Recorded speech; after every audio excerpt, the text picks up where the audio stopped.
The European Union is linking its different member countries through infrastructure. By connecting people and businesses closer together, it is providing economic opportunities and integrating what has historically been the European Union's periphery with its core. This is the Blue Banana, the economic heartland of Europe. It is also Europe's first economic corridor.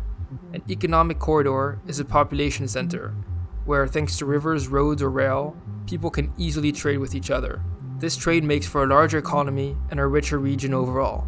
And as a result, the Blue Banana has historically been the main center of Europe's economy, centered around the River Rhine. When it was first thought up in the 1990s, it went from London in the United Kingdom through the Low Countries, the Ruhr Valley, Baden-Württemberg, Switzerland, and all the way to the north of Italy. It is the densest center of population in the European Union, as well as home to its main economic and political centers. It includes Europe's largest financial centers in London, Frankfurt, and Zurich, and to a lesser extent Luxembourg and Milan. At the mouth of the Rhine River, the ports of Antwerp and Rotterdam are the largest in Europe. The main institutions of the European Union are all located within the Blue Banana. The European Parliament is located in Brussels alongside the European Commission, and the European Central Bank is located in Frankfurt. Back in the 1990s, when the Blue Banana was first thought up, it was one of the two main economic corridors of the European Union, the other one being the Golden Banana, on the Mediterranean coast, spanning from Valencia in Spain to the city of Trieste in Italy. These economic corridors are a reflection of a theory of development from the 1930s, called central place theory. Developed by a German geographer, it explains why people and economic activities tend to accumulate in the same area. As a city or a place grows, it attracts more services and people, and this reduces the size of other cities in the area. This theory and the Blue Banana reflected the reality of the early European Union. The historically populated areas of the Blue Banana are close to the borders. Once economic barriers between countries were dropped, they were the first to integrate. Ces images trop familières d'une Europe morcelée, divisée, hérissée de barrières, la communauté, en quelques mois, les a fait disparaître pour le charbon et l'acier.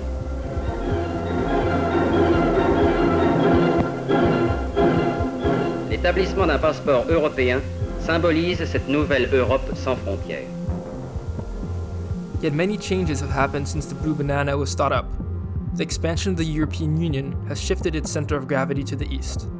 The United Kingdom has left the EU, taking with it the London Financial Centre, and areas previously economically successful have seen significant economic decline. This is particularly the case in the previously industrialized regions of Wallonia, Lorraine, as well as parts of northern Italy.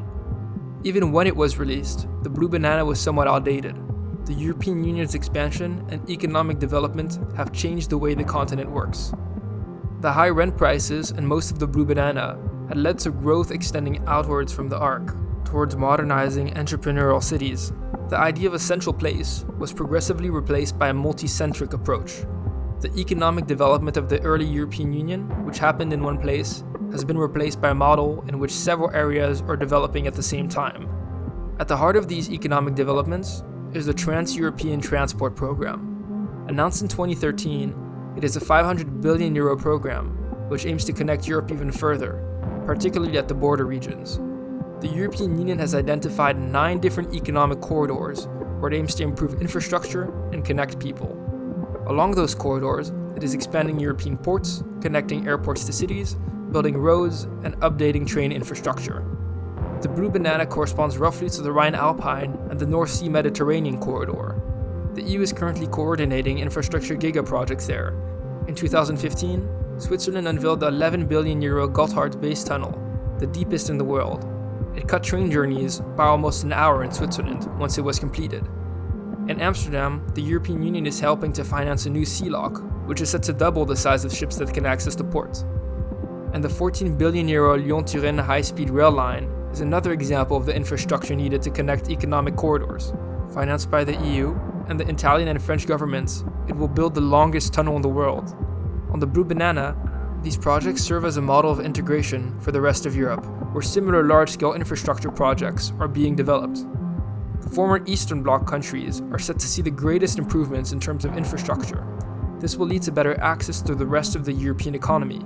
To the northeast, the The Baltic Economic Corridor is seeing the development of Rail Baltica. It is a €5.8 billion infrastructure project which is set to link the countries with the rest of the continent by rail and lead to €16 billion in direct and indirect benefits to the region.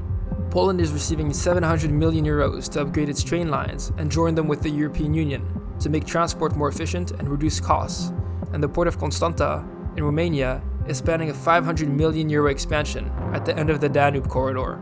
All of these initiatives are making EU trade more efficient and competitive in the global economy. They serve to modernize the EU's decades-old railways and create the missing infrastructure links between countries. While the economic corridors mostly lead back to Europe's blue banana, 3 of them are open-ended, leading to North Africa. The extension of these economic corridors outside of the EU will lead to new trade opportunities at Europe's geographic periphery.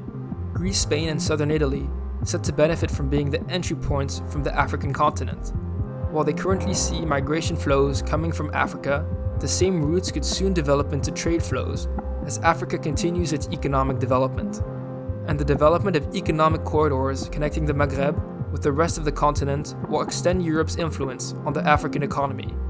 Africa itself is deepening its economic integration, with the African Continental Free Trade Area, which came into force in 2019. The Saharan economic corridors will increase in importance for Europe, especially if it plans to access the sub-Saharan market, which is set to have nearly 2 billion people in 2050. The development of these economic corridors are as important to Europe as China's Belt and Road Initiative. They will increase trade and economic opportunities for European companies. But despite the strong trade ties between Europe and Africa, and Europe being the largest source of foreign direct investment to the continent, China is funding and building most of Africa's infrastructure. The European Union's companies are being undercut price-wise by Chinese companies, which are larger and often have state backing. Increased competition with other great powers in Africa is likely to continue, but as Europe completes the integration of its own markets, it will increasingly look to integrate foreign markets with its own. Europe is building its infrastructure at home, connecting what was a previously fragmented market and linking it to its core. This will lead to a spread of wealth and prosperity to the rest of the continent. The blue banana's importance as Europe's core is likely to remain, even if it no longer is its sole economic corridor. At the center of the European Union, it is the intersection of all infrastructure developments in Europe and will benefit the most from new trade opportunities.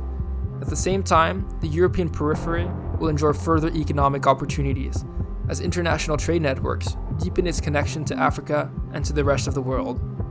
This was Into Europe. Thanks for watching. If you liked this video, make sure to like, comment, and subscribe. Some time ago, I started a Patreon, so if you're interested in supporting this channel a step further, feel free to check it out.